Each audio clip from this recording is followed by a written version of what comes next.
sou uma mãe, tá? Uma mãe? Uma mãe desesperada.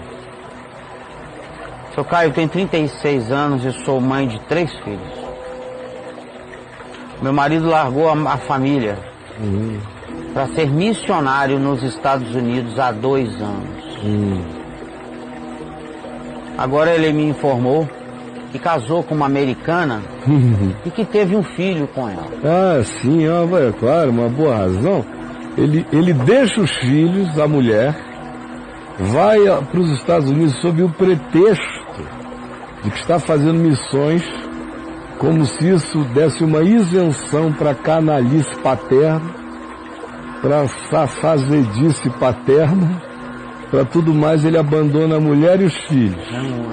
Aí manda dizer que casou porque engravidou uma irmãzinha nos Estados Unidos e ele tem que ser responsável com essa nova filiação. É um cretino. É de Deus, né? É um cretino. Fica lá, Não é que ele gerou um filho em terra missionária e deixou 3 em terras não missionárias, que é esse Brasil da bagaça.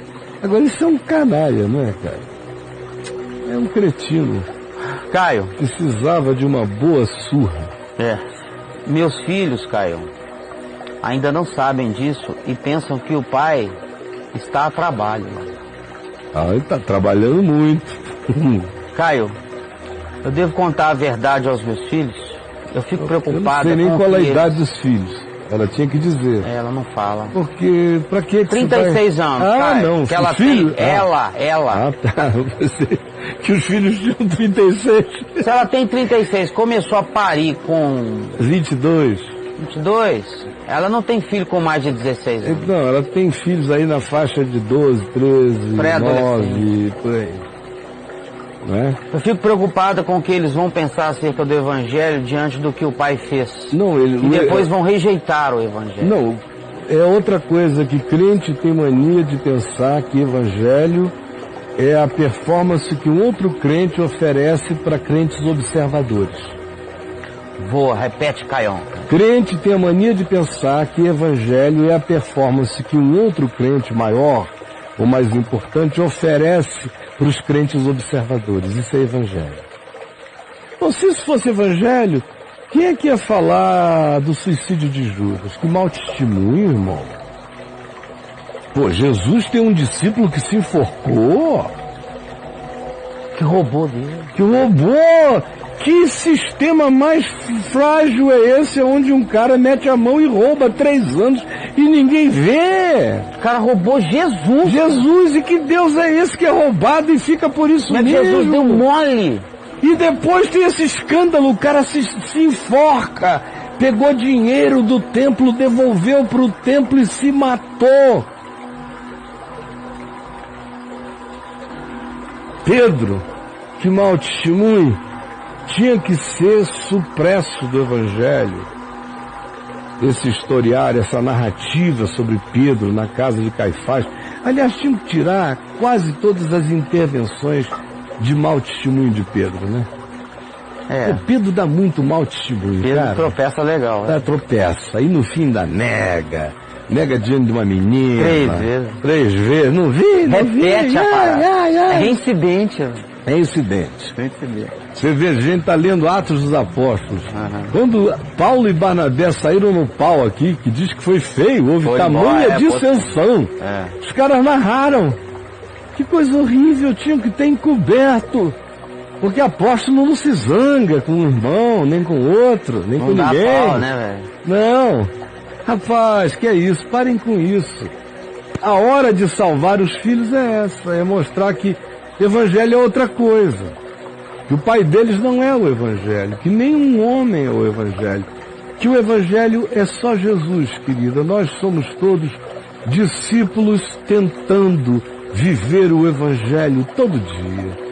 Mas nenhum de nós é a graça, nenhum de nós é a palavra encarnada, nenhum de nós é nada disso.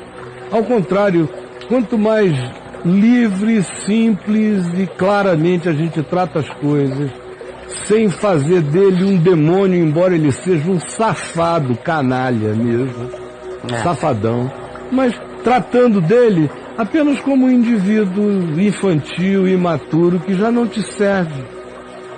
E que a vida de vocês não vai ser alterada, você vai mostrar a eles o significado de evangelho na sua conduta, no seu modo de tratar, no seu não alienar os filhos do pai deles.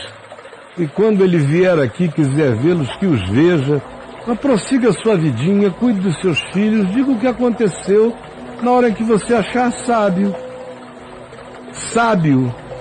Mas não faça isso com medo de que as crianças se desviem do Evangelho, porque o Evangelho é outra coisa. O Evangelho é fé no amor de Deus, que nos faz entender que viver com Deus é a prática do amor, do perdão, da graça, da compreensão, da justiça, da generosidade, do caráter, de uma vida que cada dia se deixa moldar melhor por aquilo que Jesus ensina, gestua, pratica, vive, encarna diante de nós. Isso você pode ser para eles.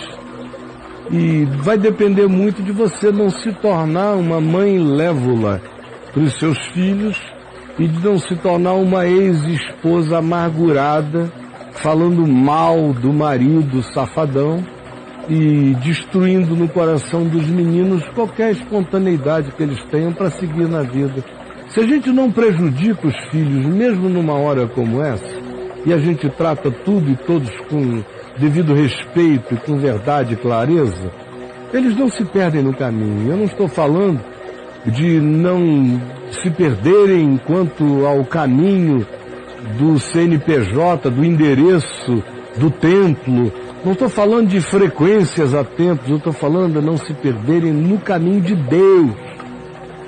Porque frequentando igrejas estão boa parte dos maiores canalhas que a senhora poderia conhecer na sua vida. Especialmente ministrando o que eles chamam de palavra de Deus, e que nada mais é do que os caprichos usados por eles para manipularem essas almas completamente ingênuas, incautas e altamente aprisionáveis e enganáveis, como é o que a gente vê a vida inteira. Pessoa com vocação para beatice religiosa já carrega na natureza o DNA do auto-engano.